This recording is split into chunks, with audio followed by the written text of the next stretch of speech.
Explicit content is found in this episode, so listener discretion is advised. Welcome back to True Crime Cases. I'm your host, Lanie.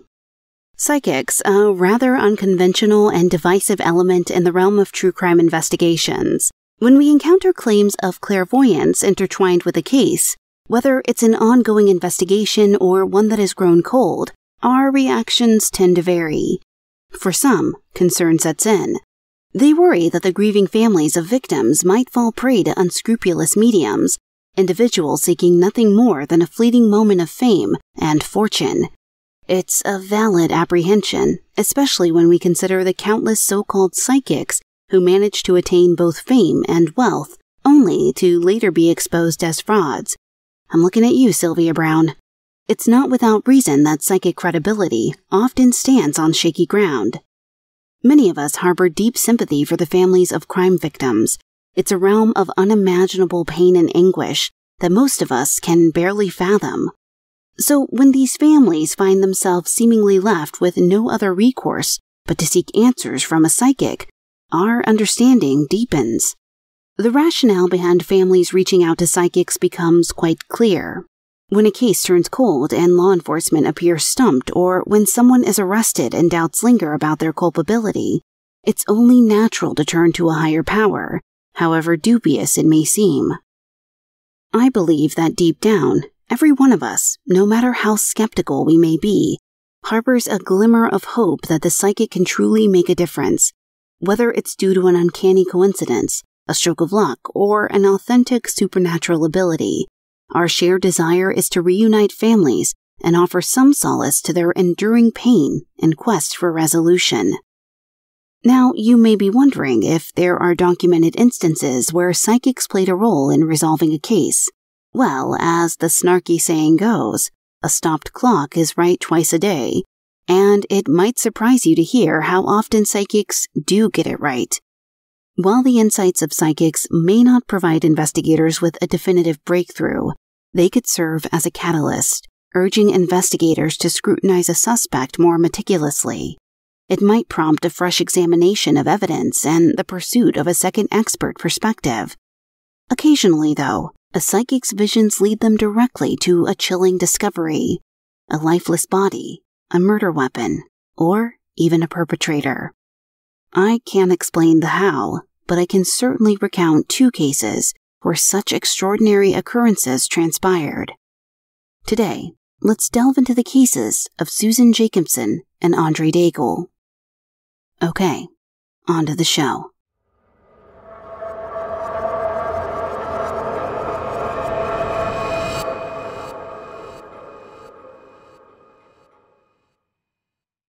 Susan Jacobson was born in 1962 to parents Ellen and William Jacobson.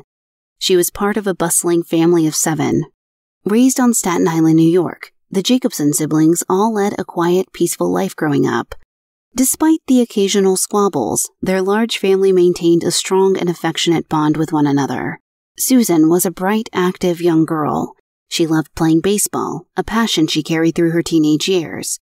She spent much of her summers playing various ball games with teams made up of neighborhood kids, biking to the park to spend relaxing afternoons by the duck pond, and playing card games with her siblings.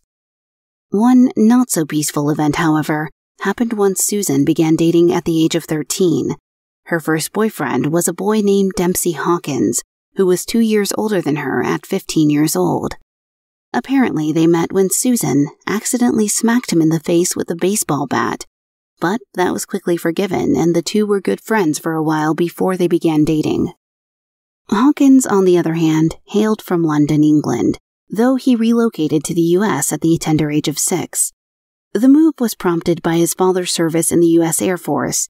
However, sources are conflicted about the relationship Hawkins had with his father, some saying the two didn't have contact with each other, or even going so far as to say that they had never met until he was a teenager. Unfortunately, there weren't any articles that really cleared up this strange point. Susan's parents had reservations about their daughter's relationship with Hawkins. The Jacobsons were a white family, while Hawkins was mixed race. His father was a Black American from Illinois, and his mother was a white Englishwoman. Susan's mother, Ellen, later said they warned the young couple that they were leaving themselves wide open for criticism because of the race problem, but neither teen cared and continued to see each other. Hawkins and Susan had been dating for about a year by January 1976, when Susan got a bit of a scare. The then 13-year-old realized she was pregnant. This understandably alarmed the Jacobsons, since their daughter was too young and immature, physically as well as developmentally, to be going through a pregnancy. Susan had an abortion, which must have been something of a relief for her parents, even though it was undoubtedly still a traumatic experience for such a young girl to go through. It had to be the less dangerous option than a 13-year-old carrying a pregnancy to term. It should be no real surprise to any of us that William and Ellen believed Hawkins was an inappropriate match for their daughter following this series of events, and they pleaded with Susan to end the relationship. It appeared that this worked, and they believed that the two stopped going out together. What they didn't know was that Susan and Hawkins may have simply kept seeing each other in secret. And unfortunately, peace was not restored to the Jacobson family for long. Susan was 14 years old when she left home on May 15, 1976. She was heading to work at an ice cream parlor near her home, an after-school job that proved to Susan's parents that she was responsible. It was a warm day and the parlor would have been busy making a decent profit as locals came inside for a cool treat and some shade. Sadly, Susan never showed up for work that day, and she never came home again. The Jacobsons knew something was wrong when dinner time passed by. Night fell and their teenage daughter still wasn't home. They went to report her missing to the police, but officials were not concerned, believing that Susan was a troubled child who had just run away from home, possibly with a boyfriend. But these parents knew their daughter, and they knew she would never have run away. Besides, Susan had only had one boyfriend, who was easy enough to find. Dempsey Hawkins was still in town, with no idea where his ex-girlfriend could be. The family searched for Susan themselves, but as days passed, there was still no sign of the teenager, and police were doing nothing to help them. Then months passed, and still nothing, and still no help from the police. And by this point, all the leads that might have been found in the immediate aftermath of Susan's disappearance were long gone. So Susan's parents did the only thing they could think of. They reached out to a self-proclaimed psychic detective based in New Jersey. They were desperate for any new leads, no matter how slim the chances of them being fruitful were. Who was this psychic? Well, Dorothy Allison had been assisting police investigations for over a decade, including the kidnapping of Patty Hearst 2 years earlier in 1974. But she was a controversial figure, and many skeptics and members of the police considered her to be a fraud. Some even claimed in later years that she had attempted to bribe them to say she had helped them solve a case. But this was still 1976, and all the Jacobsons cared about was that Dorothy was someone who tried to find missing children. Dorothy agreed to meet with them immediately to lend any assistance she could, even if that brought them news that was the last thing any family would want to hear. In a vision Dorothy experienced, she claimed to witness Susan's death as she was strangled by a young man. Though she could not give much more information, she did have fleeting points of reference where this event had taken place: an abandoned car, the smell of fuel, 2 smokestacks, and the letters MAR in red spray paint. Susan's father, William Jacobson, got to work on trying to identify whether these factors could point to any local areas. Again, this was all done with little to no help from the police. After some time, William checked out an abandoned shipyard, Downey Shipyard, located on Port Ivory at the northern shore of Staten Island. This shipyard had been in use during World War I and laid more or less dormant for the last 30 years. But during William's initial visit to the lot, he discovered it fit the description Dorothy gave almost perfectly. This lot had 2 smokestacks, an abandoned car, and a rock with the letters MAR spray-painted on it. With no other leads to work on, they began searching the immediate area for signs of Susan. Around 40 volunteers made themselves available to investigate the lot in what William described as less than ideal conditions, Mosquitoes were rampant, wild animals interrupted the search, and thick weeds hampered any efforts to be thorough. But Susan was missing, so each and every volunteer did everything they could to find her. Well, almost everyone did.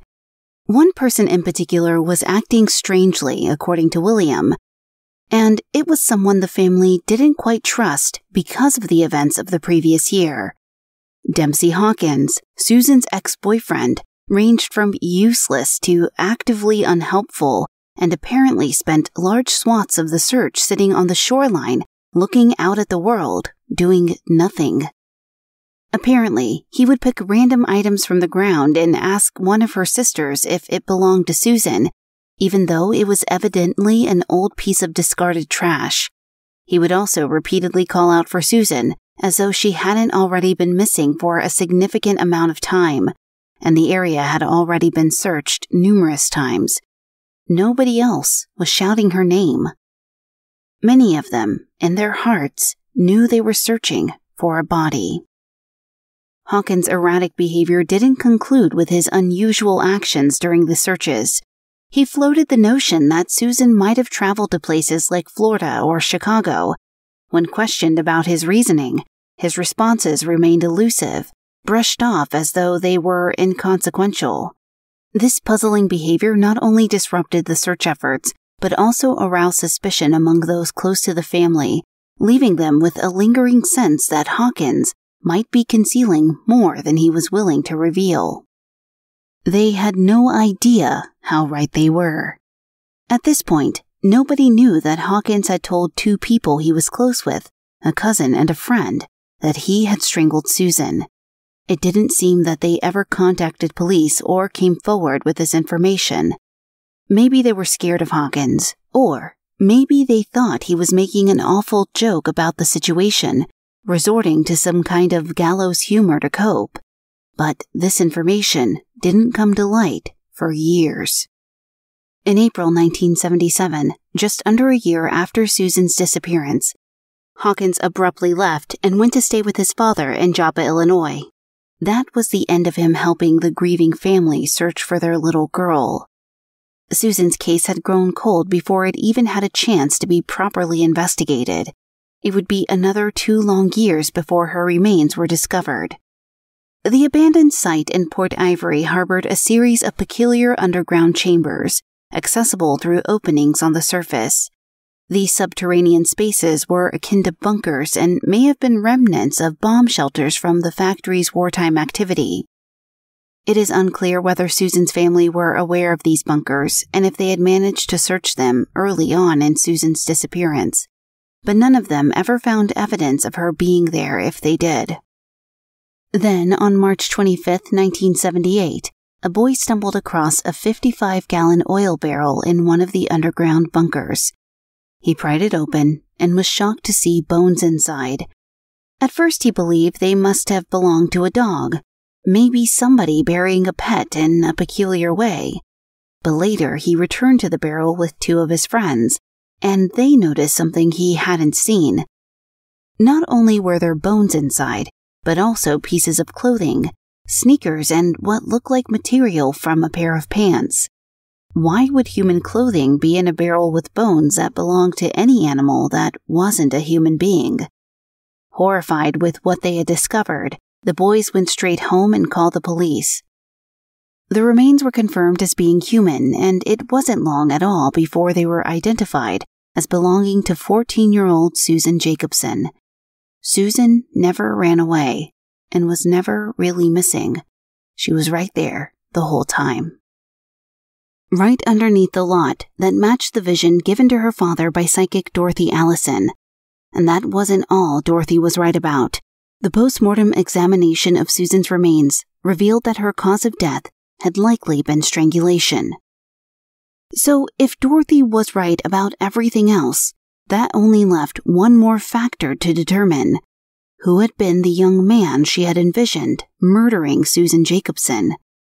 Well, there was only ever really one suspect once Susan's body was found, and you probably know where this is going. Exact details regarding the investigation are scarce, but what we do know that one way or another, Hawkins' admission to his cousin about murdering Susan came out. Before long, Dempsey Hawkins was arrested for the murder of his ex-girlfriend, and he was put on trial in February 1979. The Jacobson family were utterly devastated by the news that Susan had been murdered at the hands of her first love, and horrified that he had been there the whole time they searched, pretending to help. One of Susan's sisters, Barbara, had commented that he was a very convincing liar who had the family all fooled for so long.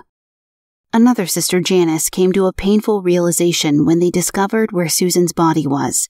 She realized that the suggestions Hawkins made during their searches, the ones about states or cities Susan might have run away to, they all occurred when they were narrowing in on the area they now knew her body had been hidden. Every time they got close, Hawkins had been lying to cover his own tracks. Despite maintaining his innocence throughout the investigation, trial, and sentencing, Dempsey Hawkins was found guilty of second-degree murder and sentenced to life imprisonment with a minimum of 22 years behind bars. It took nearly 20 of those years for Hawkins to stop lying. In the letter he wrote to the Jacobson family, he finally admitted to strangling Susan to death. He gave more detail in a telephone interview with the New York Times.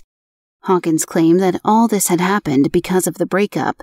He said he was desperately in love with Susan and believed he couldn't live without her, but the idea of her being with anyone else was even worse.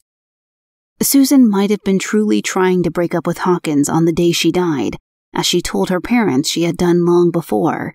Or maybe she had already broken up with him and she climbed down into the bunker that day, believing she was spending time with just a friend. He said that it was warm that day, and he had taken his shirt off. According to the New York Times, Hawkins said, "We were sitting side by side. With the arm of the t-shirt, I put it around her neck as if to kiss her, and I just started squeezing it. Her hands went up to the shirt, and I just looked away and just kept squeezing the shirt. Then, once it was clear that Susan was never getting back up again, I picked up her body and put it in a barrel and put the barrel against a wall so that it was concealed." Hawkins became eligible for parole in 2000, and the Jacobsons considered it their duty to try and make sure Susan's murderer stayed behind bars. William, in his 60s by this point, told reporters that his 6 surviving children were terrified Hawkins would come after them if he ever got released, and that his sons had heard word that Hawkins had actually threatened to do so. They cited Hawkins' ability to lie and manipulate seamlessly following the murder as part of the reason he should remain in prison.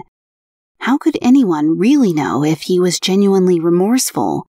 How could they be sure that he never intended to kill again? The court largely agreed with this, the parole chief stating that releasing Hawkins would be incompatible with the welfare and safety of the community. 10 times he applied for parole and failed, the final failed attempt being in August 2016. Many supporters of the notion of prisoner rehabilitation considered this unfair. Is it really just and fair for a man who committed a crime at 16 to be behind bars for his entire life? And, as is strongly possible, would Hawkins have been paroled if he was white rather than black? During these final appeals, Hawkins' lawyer had an idea. Why not try to get him deported back to the UK, where he might have a chance at release? Unbelievably, this worked. Hawkins' lawyer, Asa Kohler-Hausman, reached out to a Cambridge professor, Dr. Ruth Armstrong, who is known for working with prisoners in order to educate and rehabilitate them. Armstrong co-founded a scheme called Learning Together, which was a partly government-funded program where students and prisoners learn together, and she campaigned for Hawkins' release. She was so confident in Hawkins' ability to be rehabilitated that she got him employment working at her husband's Mexican restaurant on his release.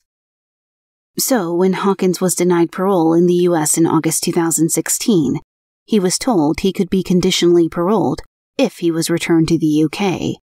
The reasons given for approval in the UK included his history as a model prisoner and his 38 years of imprisonment, support from human rights groups, and positive letters from the British Consulate General. At the same time, they detailed why they would not approve parole in the U.S. Quote, "In short, you still seem capable of deception regarding criminal thoughts and behavior. Your actions exhibit a cruel deliberation and contempt that prompt us to find that your release in the United States would deprecate the seriousness of the crime as to undermine the respect for law. Nonetheless, Hawkins was released to the UK in 2017. His name was changed, he got a job, and the Jacobsons could rest uneasy.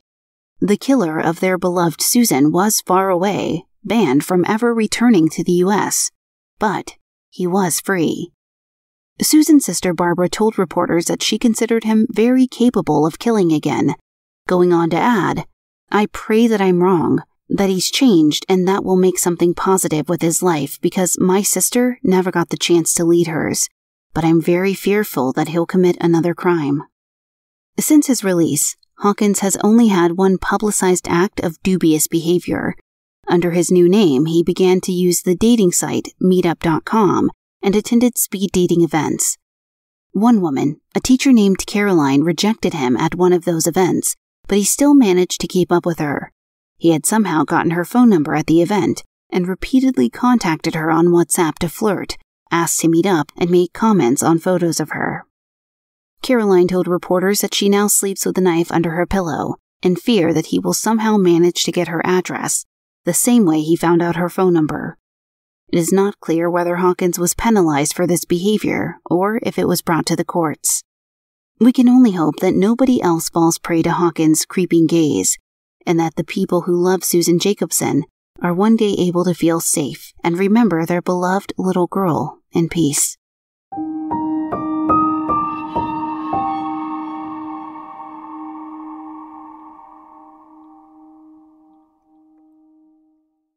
Today's episode is sponsored by Acorns. Acorns helps you and your kids save and invest. The best part, there's no expertise required. Investments are automatically put into diversified portfolios based on your risk tolerance. Acorns even has exclusive financial education content for your whole family. I know firsthand how important it is to save for the future when you have kids, and I found Acorns to be a crucial tool. The sooner you start investing, the more chance your money has to grow over time. From Acorns, mighty oaks do grow. Head to acorns.com/TCFC to download Acorns to start saving and investing for your future today. Paid testimonial and may not be representative of all clients. Compensation provides an incentive to positively promote Acorns. View important disclosures at acorns.com/TCFC. Investment advisory services offered by Acorns Advisors LLC, an SEC-registered investment advisor. Brokerage services provided by Acorn Securities LLC, an SEC-registered broker-dealer and member FINRA/SIPC. For more information, visit acorns.com. Hey there, busy achievers. Are you feeling the crunch of jam-packed days as the fall season approaches? Well, let me tell you about Factor, the ultimate secret to staying fueled and focused. Picture this: Factor, America's #1 ready-to-eat meal kit, delivering chef-prepared, dietitian-approved meals straight to your door and no more stressing about cooking or compromising on nutrition. It's time to save time and stay on track with your healthy lifestyle.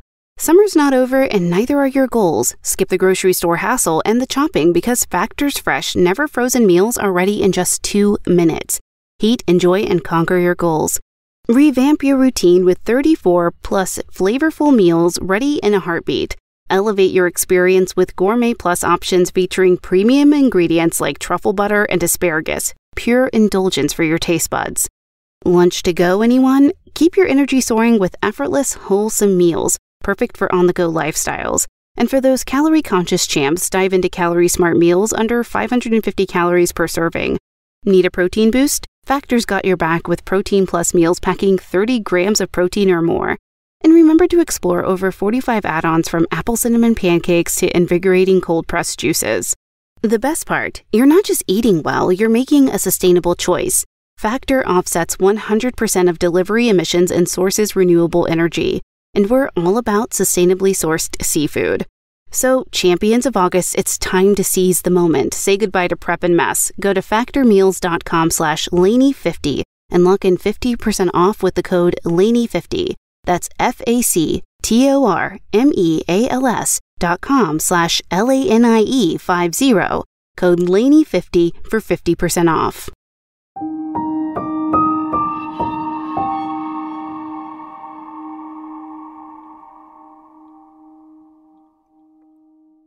Our next case takes place in New Orleans, Louisiana, where on June 9, 1987, two friends met up for dinner. They had no way of knowing that afterwards, one of the two would never be seen alive again. Andre Daigle was born in 1960, the youngest boy in a family of 7 children. Their father, Stanley, was a retail jewelry salesman who made just enough to support such a large family.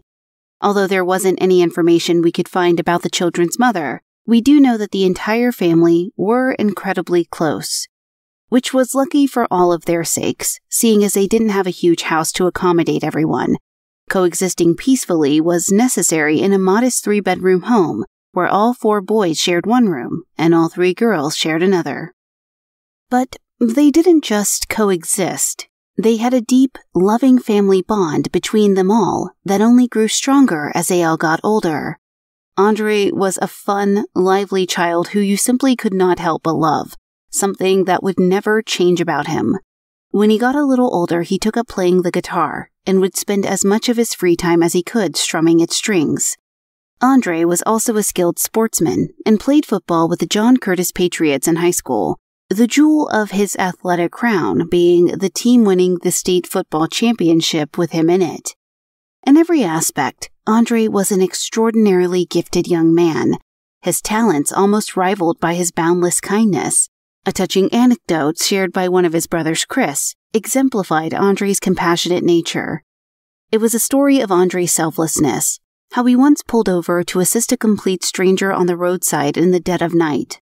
Chris recounted that the individual appeared to be in distress, in a troubled state, yet Andre chose to halt his car and inquire about their well-being, a gesture that stood out in stark contrast to the indifference of countless others who would have simply driven on by.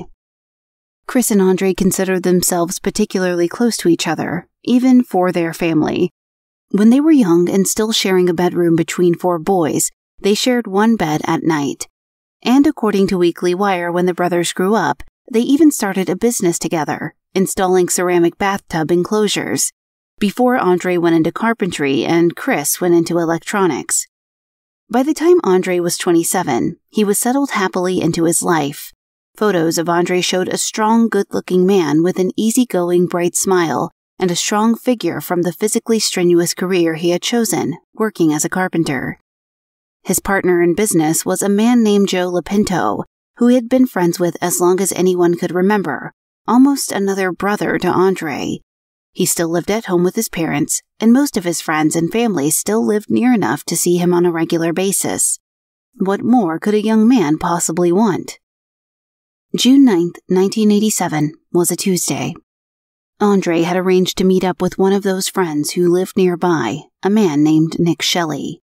When Andre finished work that day, he stopped off at his brother Chris's house to feed his cats, as he was house-sitting while Chris was away, then headed out to meet Nick for dinner at a Mexican restaurant. After their meal, they drove past a bar that they noticed had a pool table available and decided they should play a few rounds of pool to wind down. Loser buys the beers, obviously. Nick noticed a woman taking interest in Andre almost immediately after they started playing. She introduced herself as Thelma and spoke to Andre every time he went back to the bar. Nick noticed that Thelma was a little odd, saying that she was almost hiding her face from him even as she spoke to his friend. It isn't clear what else transpired between the two, but by the time Nick and Andre were leaving, Thelma apparently felt confident enough to ask Andre for a ride home. She explained that she needed to check on a friend who was pregnant, and because she didn't have a car, Andre was her best chance at getting home quickly. As Chris Daigle pointed out, Andre possessed an inherent willingness to assist others, regardless of the circumstances. It didn't matter if the situation seemed a bit peculiar, like when a woman who had been casually enjoying drinks at a bar suddenly required transportation home, despite having initially arrived at the bar independently.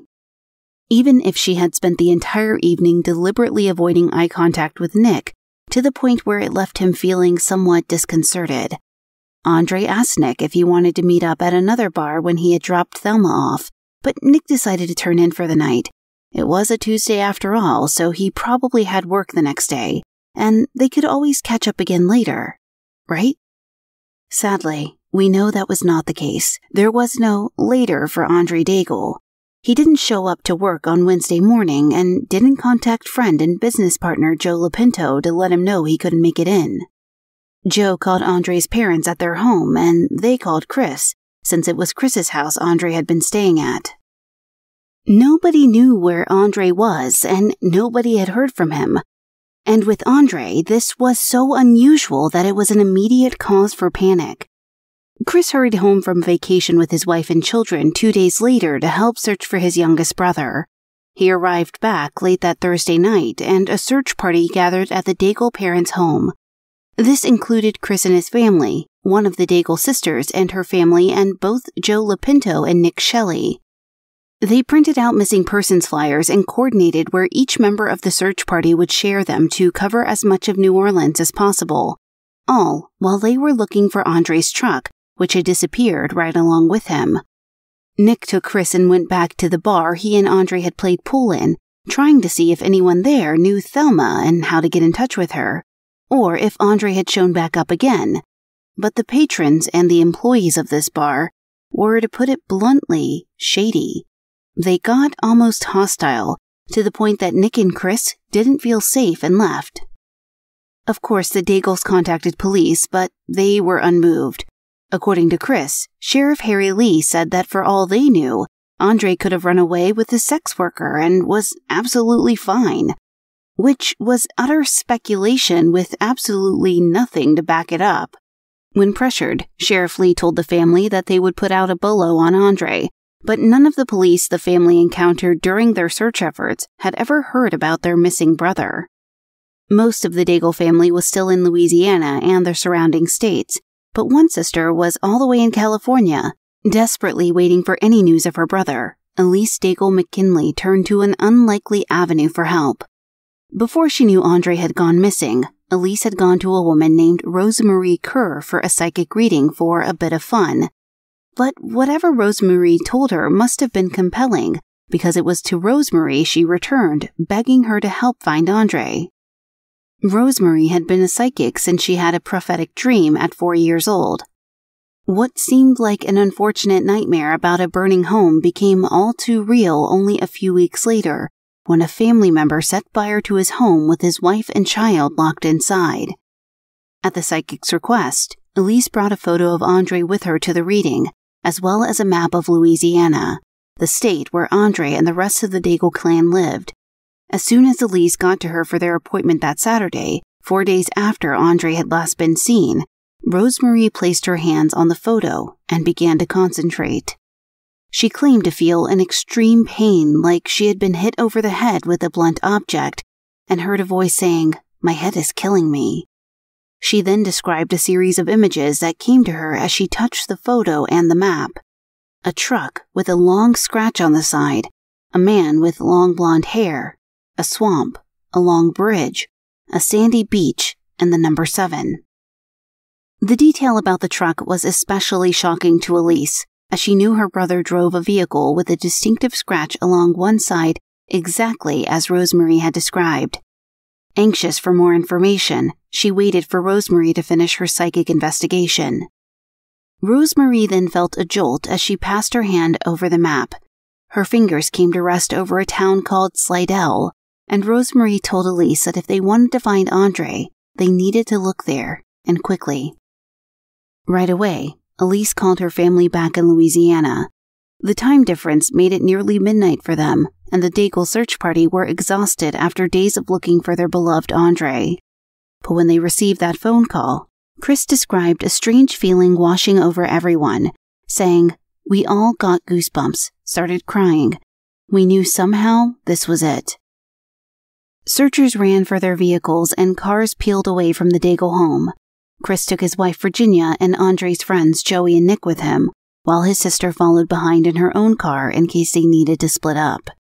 The convoy were speeding towards Slidell, 30 miles outside New Orleans, and spent the whole drive telling Andre they were coming for him, something Rosemarie had told them to do. Then, something big that can only be described as miraculous happened. Just before the 5-mile bridge that led into Slidell, Joey shouted out, "That's it! That's the truck!" And it was. Andre's truck with its long, distinctive scar along one side was next to them on the interstate, but Andre wasn't inside it. Instead, there were two men that neither Chris nor anyone else recognized. Chris slowed the car down for just a moment so that he could yell to his sister driving the other vehicle. He told her to go call their mom and get her to call the police, giving the details of where the truck was headed. "We are going east on the I-10. The men in Andre's truck soon realized they were being followed and tried to shake off their pursuers, but Chris kept firmly on their tail. He began to panic when the truck left the interstate and started leading them down a deserted road surrounded by forest. If the police came, they would be looking on I-10, not on this quiet trail. But there was no other option. Chris continued to follow the truck. When the truck slowed at a dead end, turned around and turned off the lights, Chris stopped the car. Nick spotted a bar at the end of the dead-end street and took off at a run to get inside and call the police to update them on their location. Then the truck started moving again towards the Dago vehicle. Joey and Chris sheltered behind the car's doors, Joey armed with the .38, and Virginia hid on the floor as the truck passed. As soon as it got past them, it took off again, and the Dagles scrambled in pursuit, with no idea they had been granted another miracle, a police car parked on that very highway that had been deserted only minutes earlier. They stopped by the car, which seated Pearl River officer Tom Corley and his partner. After a moment of confusion when everyone tried to speak at once, Virginia produced one of Andre's missing flyers. In the blink of an eye, everything shifted and the chase began once more, this time led by a police car. Chris recalls that they, the police officers, and the men in Andre's truck were all driving 100 miles per hour. Those men seemed to realize that fleeing further was pointless now that the police were on their tail, and finally stopped the vehicle.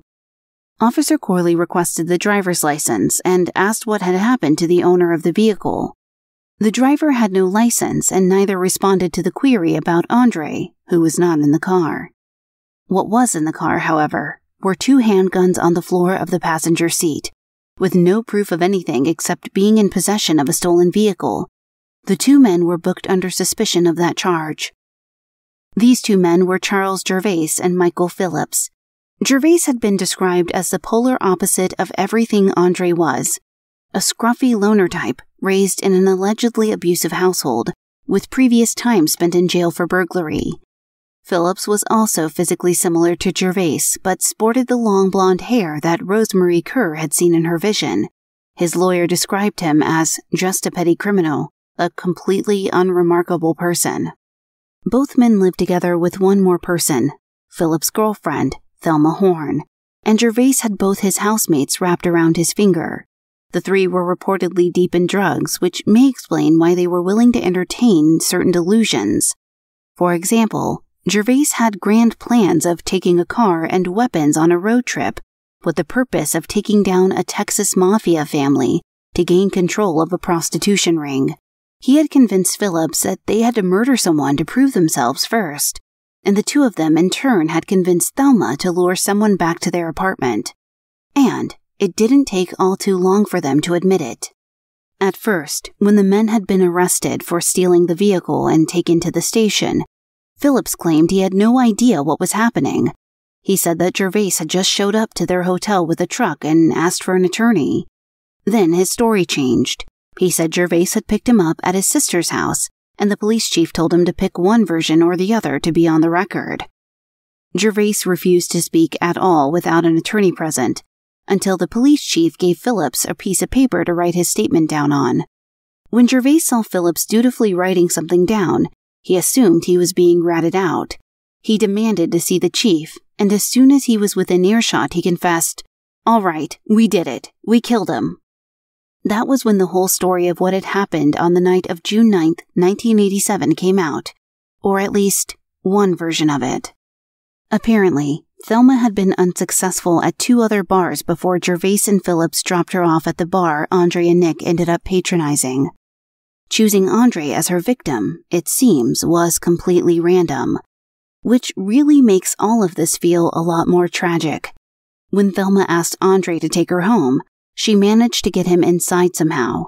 It isn't clear exactly how. Maybe she offered him a drink in thanks for giving her a ride, or something similar. Once inside, she excused herself to go check on her pregnant friend, and Andre fell asleep on the couch as he waited for her to come back. Gervais and Phillips then took turns assaulting Andre Daigle, hitting him over the head with a hammer.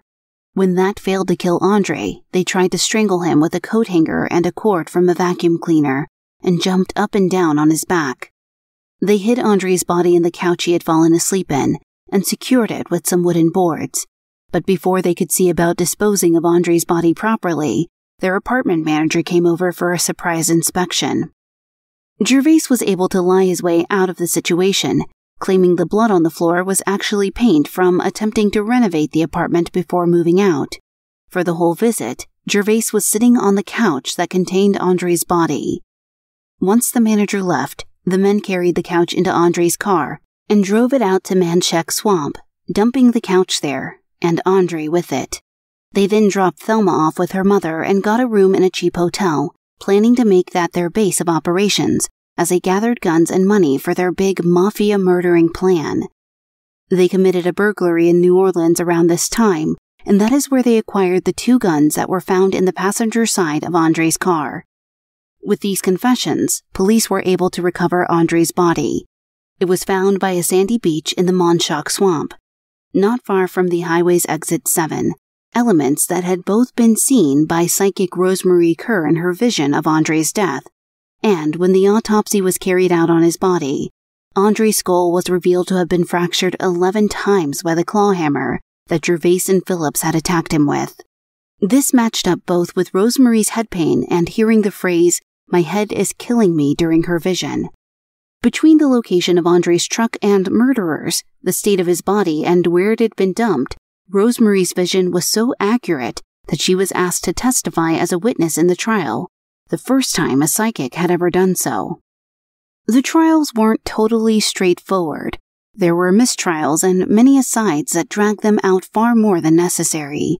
But eventually, Charles Gervais pleaded guilty to the second-degree murder of Andre Daigle in November 1987. He received life in prison without the possibility of parole. Michael Phillips and Thelma Horn were also convicted and sentenced to life in prison.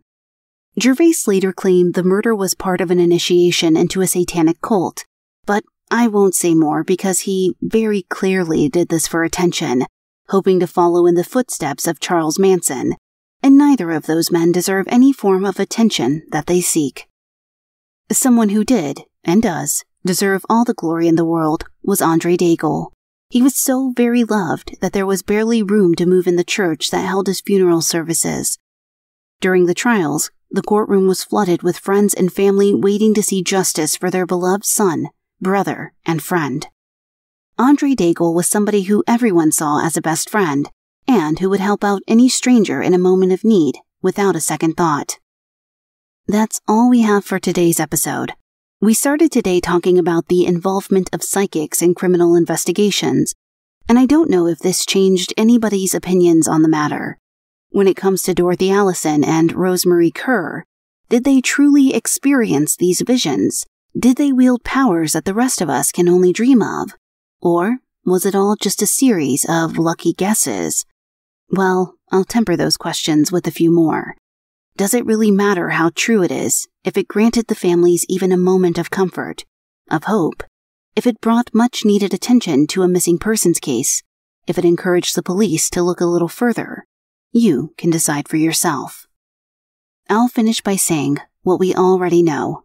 Susan Jacobson and Andre Daigle were born into large families who all loved them so much. They were born only 2 years apart, and although Andre got to live 13 years longer than Susan, neither of them deserved to have their lives so abruptly and mercilessly ended.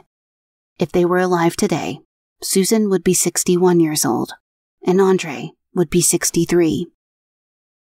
Okay, listeners, thank you for joining me in this episode as we file away another true crime case. If you like our podcast, please review us on Apple Podcast or your podcast player of choice. It's a really big help. Follow us on social media. We're active on Twitter for now at truecrime_cases. Facebook at facebook.com/truecrimecaseswlanie, and Instagram at truecrimecaseswithlanie. Our website is truecrimecasespodcast.com, and you can follow me on Instagram at LanieHobbsBO or on TikTok at LanieHobbs. And we'd love to hear your episode suggestions. Send us an email, tcfcpod@gmail.com. This episode was researched, written, and edited by Jesse Hawk of The Inky Paw Print, with content editing by Lanie Hobbs. Audio engineering produced by the best in the business, Neeks at We Talk of Dreams. Check him out on Twitter at We Talk of Dreams or at theinkypawprint.com.